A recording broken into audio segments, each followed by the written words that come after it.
What's up, guys? It's your boy Zion, and I'm bringing you another Destiny video. This one's to talk about a couple changes Bungie implemented, both kind of known and kind of hidden. So, they just released Hotfix 1.2.0.3. Yeah. So, they implemented this hotfix. Now, the main key point about this hotfix was they did some stuff to fix the Skolas fight, or fix it in their eyes, I should say. Basically, what they did was they cut Skolas's health. So, in the 35 fight, Skolas had about 27,000 hit points. He now has about 15,000. I almost said 1,500. Shit, could take him out in one shot. But they did this because they thought he had too much health. He went ahead and made the fight unfun, in a sense, you could go ahead and say, just because he was so tough to go ahead and take down. Now, on top of this, to go ahead and make it so you didn't instantly burn him, they took out elemental burns. Or you could say that backwards, that they took out elemental burns, and then to help you actually kill him faster and not take a fucking hour to kill him, they dropped his health. Either way, they made it so Skolas was easier to kill. They went ahead and made sure that you didn't get fucked by waves and waves of ads with arc burns and solar burns with Skolas himself, and the captains are arc burn with Vandals and Dregs. And they actually made it so it was a little bit easier. Also, they made it so his ads actually trigger based off his health instead of based off a timer. So you can actually clear the arena now, and go ahead and do damage to Skolas himself instead of just straight up having to focus Skolas and burn him instantly. So those are a couple of the changes they did to Skolas, and they definitely made it easier, you could say, but it should still be fun because you can actually look into the mechanics of the fight, and it's not just going to be an all-around clusterfuck burn or be burned fight where you have to kill the boss instantly or go ahead and get fucked by all his ads. So it should be easier. A lot of people were moaning and grunting because they saw it as almost like a punishment. We burned the boss a little too fast.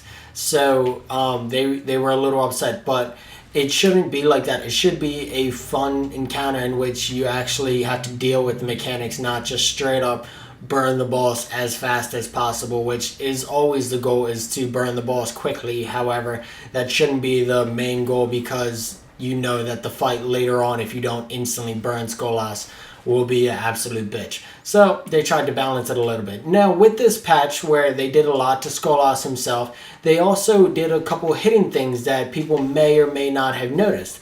A big to-do or a big uproar came about with the glitch that was in the game from the very beginning with Ashes to Assets, which let basically any class, because there's perks on both that allowed you to go ahead and get super energy from grenade kills, and this actually procced even if you didn't get the kill. Simply hitting people with grenades gave you huge amounts of super energy. Now, I have a whole video on how this glitch actually worked. If you want to go check it out, I can leave a link down in the description or make it the random video at the end of this. But that's basically, you use the grenade, you got your super back. It was basically a huge thing in PvP that I didn't see too much of. I ran into a few teams trying to do it, but it wasn't as big of an issue as people initially thought it was going to be. They thought it was going to be an end-all be-all that made Hunters overpowered, because that's who the glitch was primarily for. However, Warlocks and Titans could also do it.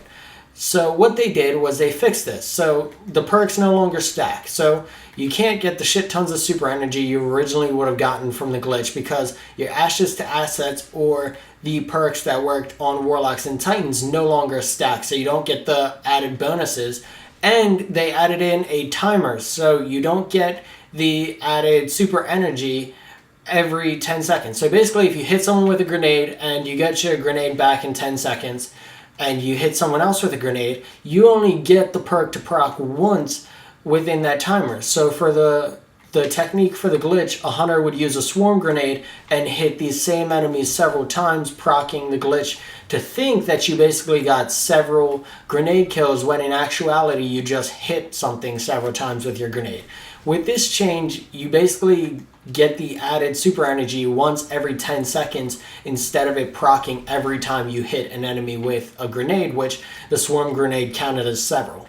So those are the few main changes, and I'm interested to see how the Skolas ones in particular play out, and if you can just straight up burn Skolas now with 3 Yaller horns and be good, or if there's still things to do. So I have to test those things out. But thank you guys for watching. If you guys enjoyed this video, make sure to leave a like, a comment, a favorite, and subscribe. And as always, I'll see you guys later. Peace!